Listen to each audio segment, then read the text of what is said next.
di nga bàyyi kay. on va essayer d'avancer ci même lancé bi ñu des ak dossier judiciaire yi ñu rebondissement am ci l'affaire Madiambal Diagne di nga ci indi sa xalaat bi mu tàmbale ak fi mu toll ni mais li ci am mooy dafa gën a defar défense am ndax ci tweetam gi mu defoon jamono yële newoon na daw ma yàgg-yàgg danaa ñëw waaye waxtu wi mais leen ma defar sama défense léegi nag le cabinet d'avocats français William Bourdon et associés participe à ma défense et à celle de ma famille aux côtés de leurs confrères et consoeurs sénégalais muy maître Amadou Sall maître Boubacar Cissé maître Dior Diagne maître Ramatoulaye Ba maître Papa Sène maître Arona Bass maître Ousmane Thiam ñu jeexalee ko ak maître Demba Ciré Bathily lii nag di lii Madiambal daa dee fësal mu di ay rebondissement ci évolution dossier gi ñu koy toppee alors Charles Faye li xew ci mbirum Madiambal Diagne bi fi mu tàmbali ak fu ñu toll nii ak tey moom ni muy préparer défense am ban décryptage lañ mën a def ci dossier bi. waaw bon il y a une suite logique hein. Je pense que tey Madiambal la première chose boo xamante ne mën nga ko constater c'est qu'il y a une internationalisation de sa défense avec des avocats étrangers donc du coup. Qu'est-ce que cela sous-entend? Bon bu jëlee un avocat étranger mooy que daa jël affaire boo xamante ne fii la waroon concerner mu utiliser ay avocats étrangers la première chose c'est que daf ko internationaliser sa défense. Donc coow bi mooy dina indi yeneen i médias yeneen réew bi di topp affaire bi lu muy demee Sénégal kooku c'est la première chose c'est le premier constat du dëgg. La deuxième chose boo xamante ne mun naa ko constater mun nañ ko constater ensemble mooy que pôle d'avocats a été mis en place il a mis en place donc il a pris le temps am lu mu defar am lu mu pare am lu mu denc moom moo xam beneen affaire bi mooy que comme def nañ mandat d'arrêt international lu siy topp mooy demande d'extradition parce que tam mënoo def mandat d'arrêt rek nii te non il faut que ça soit suivi et soutenu par ce qu'on appelle une demande d'extradition te la demande d'extradition bu ma juumul elle est établie par le ministère de la justice du Sénégal di ko jox réew maanaam son homologue nekk justice française bu dee noonu la donc Sénégal day la demande d'extradition léegi nag di kaw loolu les justices françaises di teg lu muy teg ba pare nag jox tam les moyens de la défense d'un certain Madiambal Diagne dafa naa communication yi foofu la waroon kii parce que bu ñu waxee avis de recherche ñu wax interpellation ñu ne mandat man maa ngi xaar est-ce que la demande d'extradition a été envoyée si yoon war na dem si yoon defe naa instant yi ñuy wax ni mandat kii demande d'extradition yi war na dem léegi nag c'est pour cela que Madiambal si kaw loolu léegi encore que les avocats man fu may xaar Madiambal avec ses avocats c'est de me dire effectivement est-ce que la demande d'extradition il l'a reçue parce que aussi France bu ñëwee du ñu ñëw rek jël na nii parce que j'allais vous poser la question est-ce que la France dina yombal extradition bi ah non ça c'est entre les relations entre les deux pays c'est dans les relations d'entraide c'est dans les relations de signature de convention yoo xamante ñaari dëkk yi dañ ko amal dañ ko signer ça c'est pas un problème maintenant nag si buñ nga teg si biir mun na am politique mun na dugg si biir ak yu demee noonu mais ce n'est rien d'autre que doo xamante ne c'est la des conventions signées entre deux pays parce que réew bu nekk c'est pas parce que tu as fait un mandat d'arrêt que nit ñi mën ka réew bu nekk am na ay chartam yoo xamante ne dewul léegi nag Sénégal ak France war nañu am loo xamante ne ça rentre dans le cadre de l'entraide mu am leneen loo xamante ne ça rentre dans le cadre de convention yoo xamante ne transfert des extradition ak transfèrement des yu demee noonu des détenus loolu mënul ñàkk mais il aurait été intéressant ma xam tey est-ce que kii bi dem na demande d'extradition bi dem na puisque la localisation a été faite moment boo xam ne xam nga fu mu ne demande d'extradition nga war a def du dëgg est-ce que loolu am na et de notre côté c'est bien de me dire j'ai mis en place un pôle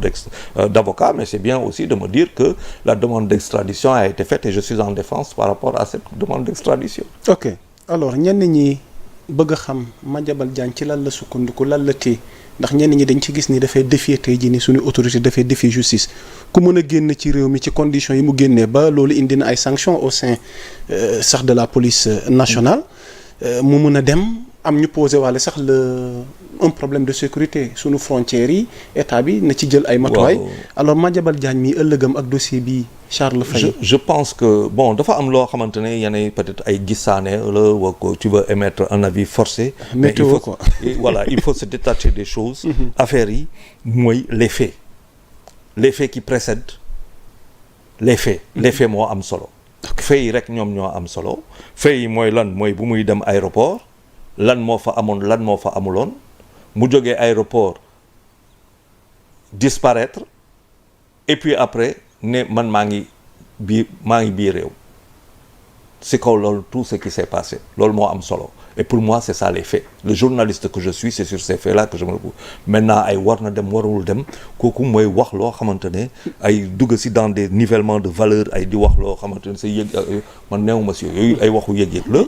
il a ses avocats c'est un grand gaillard comme ni ko waxee il a pris le choix de partir est-ce que bu muy dem il était dans la légalité de partir kooku tam parce que dafa am ay droits il y a des droits il y a des devoirs est-ce qu'il était dans la légalité bu muy dem di jóge di dem est-ce que lui était dans la légalité buy jógee aéroport parce que bu muy jógee aéroport di dem il a pu rentrer chez lui waajal boppam loolu c'est autre chose est-ce qu'il était dans donc bu muy jógee aéroport di ñibbi këram am na loo xamante ne droit moo ko may attention droit moo ko may loolu dafa am solo sinon il rentre pas chez lui daa kon moo ko may mu ñibbi këram après à partir de ce moment bu mu duggee këram ba kenn gisatu ko wala après jógee këram kenn gisatu ko c'est là que avec des notifications yoo xamante ne mun na ñu def ko parce que il a été dit qu'on lui a notifié de se rendre auprès de la DIC parce que loolu wax nañ ko te moom defe naa si boppam nangul na loolu jeudi passé lañ ko waroon entendre ca DIC voilà te moom wax na ko donc à partir de ce moment là est-ce que il n'est plus mu war a dem si DIC dem il n'a pas déféré à la convocation c'est là que tu sors du cadre légal. C'est à partir de ce moment qu'on peut parler d'avis de recherche, on peut parler de tout ce que l'on veut, mais tu sors du cadre. Donc ce qu'il y a, mandat d'arrêt international, fait que c'est là, nous localiser le xam ne foo nekk, mais demande d'extradition. Après, tu peux dire tout ce que tu veux. Mais maintenant, caaxaan faaxee. Parce que si diggante bi jël soxna si jàpp nañ ko. jàpp nañ ñaari doom yi. teg leen ay charges yu diis. charges il y a aussi même le marabout son marabout. celui qui est présenté comme son marabout. celui qui est présenté comme marabout. qui aura été considéré que en tout cas comme un complice ak yu demee noonu parce que am na fu mu que te loi dafa am lu mu tere aussi. te loi dafa am lu mu tere. waaw loolu sax dafa mel ni da nga ma cee xaw a jiitu moom laa la bëggoon yokkal ci yenn xibaar yi ci dolleeku fi mu ne nii fi ñu toll nii c'est 1 milliard 176 millions. 500 000 francs CFA moo nekk au cœur ci coow li ak juróom-ñaari chèques et de lourdes accusations di ci sukkandiku suñuy naataango l'Observateur l'épouse et les 2 enfants de Madiambal Diagne placés sous mandat de dépôt hier lundi pour association de malfaiteurs escroquerie portant sur des deniers publics blanchiment de capitaux commis par un groupe criminel organisé et ce par le biais des facilités offertes par l'exercice d'une activité professionnelle ainsi que pour complicité de ce chef. Le montant suspect ma wax ko léegi muy 1 milliard 176 millions 500 000 francs CFA très loin pour l'instant parce que 21 milliards moom leen koy reproché comme annoncé encaissé au profit de la société SCI Pharaon appartenant à Madiambal à ses 6 enfants et à sa femme ci lañ xamee turu soxna si sax Mame Binta Diaby gérante de la société. Waaw bon il faut faire très attention nous sommes des journalistes 1 milliard 700 ñu ne 10 chèques les chèques des chèques ce sont les chèques qui font le montant 2 milliards 700 les 10 chèques wala pour le moment c'est 1 milliard 500 non pas moom mooy def le montant des chèques mais il y a le cas des 7 chèques à part ak 1 milliard 500 te 21 milliards lañ annoncé woon. Ok donc il y a 10 chèques. 7 chèques. 7 chèques donc dont on ne connaît pas le montant. Waaw on n'a pas précisé le montant. La première chose que je suis le journaliste que je suis je veux savoir quel est le montant. Au moins xam nga loolu tax ma ne le journaliste que je suis parce que il y a de ce que j'ai mais bon on attend quand même des communications un peu des informations les 7 chèques là c'est combien est-ce que c'est ça qui fait 1 milliard 700 ou c'est 1 milliard donc 700 d'un côté est-ce que ce sont les 7 milliards chèques qui font le 21 milliards yooyu yëpp je n'en sais absolument rien mais quoi qu'il en soit ce qui est important pour moi et ça c'est après il y a la justice mooy ce que la justice va trancher parce que kii justice la jëm Madiambal il vient à Dakar il est convaincu mu ñëw à Dakar mu am pôle d'avocat et tout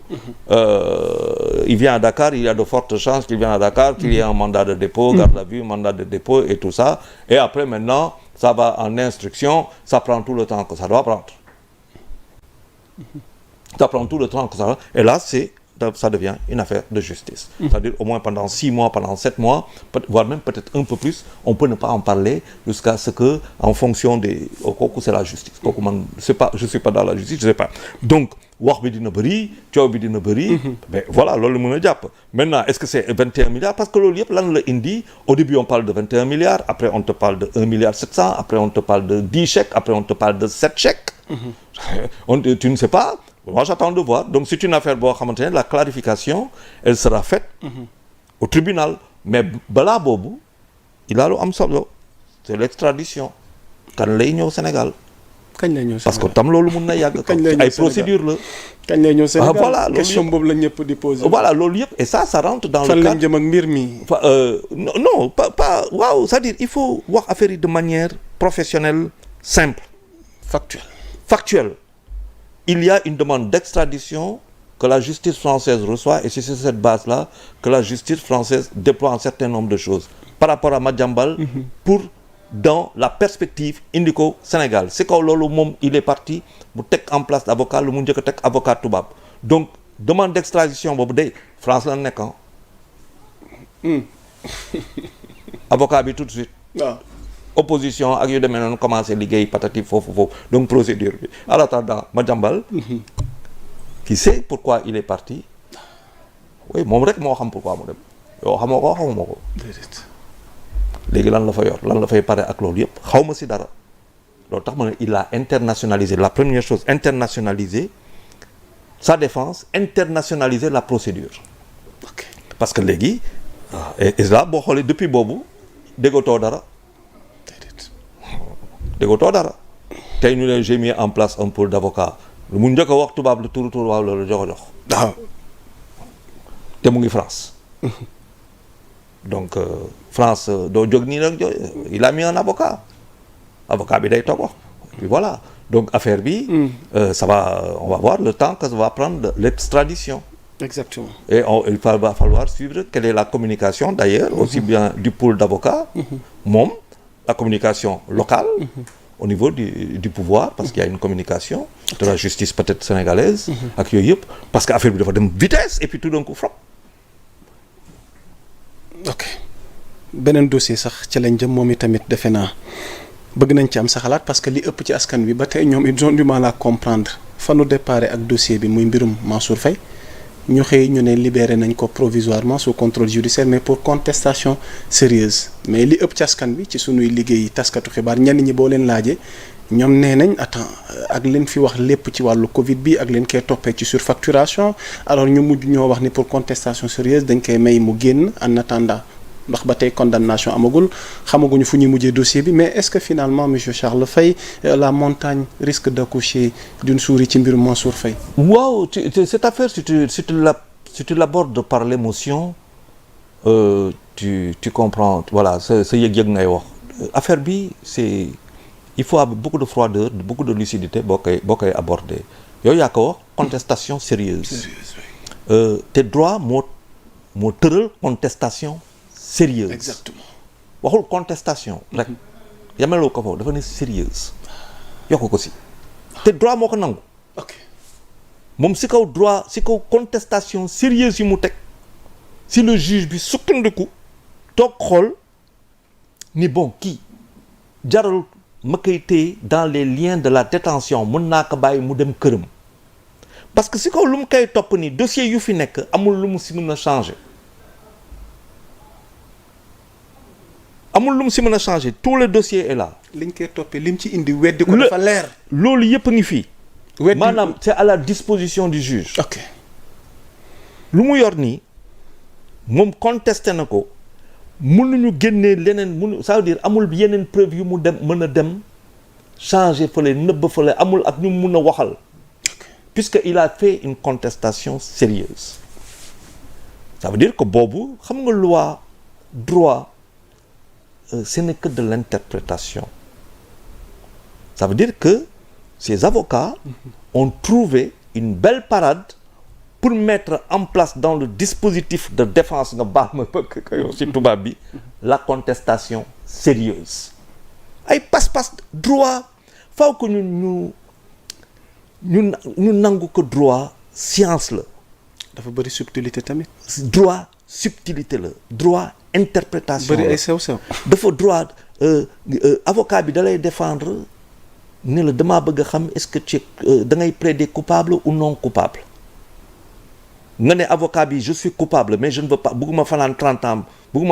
ans faut que tu t'arranges pour que 5 ans xoolal ma circonstance atténuante patati patata nga génneel ma ay loo xamante ne du ma fanaan 30 ans avocat bi liggéeyam mooy plaider coupable ba pare def ba nga bañ a tëdd 30 ans tëdd 5 ans